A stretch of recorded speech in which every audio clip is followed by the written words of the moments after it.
Now lifting is going to help turn my horse, but also it's going to get in my way. Because when I start getting to a faster speed, I don't want to be pulling. Because if I pull and my horse keeps going, they might pull me out of the saddle. So if my lift does not work, I'm going to go back to bending.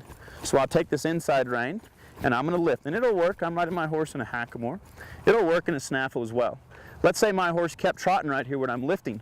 Well, then I just take that rein to my thigh and I bend that horse around and go back to doing what I was doing. So when I talk to you about the tipping point of going from that trot into that canter, sometimes it's difficult to have speed. This horse has a pretty good speed. I might see if I can encourage him for a little bit faster trot to see if he can really extend it.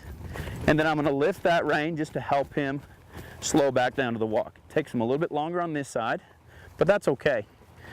As it takes my horse longer to slow down, I want to feel what it feels like to be slowing in speed. My horse has been at the trot that whole time I was lifting.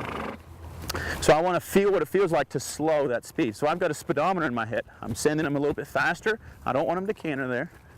And I'm going to lift until he slows down to a walk. So right there you could see where he tried to get into the motion of the canter. Because right now I'm not talking about leads.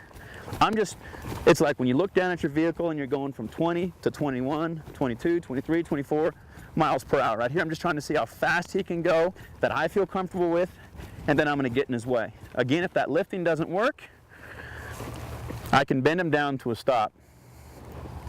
So I'm going to see if I can trot longer. So my distance is going to be a little bit longer living at that faster speed.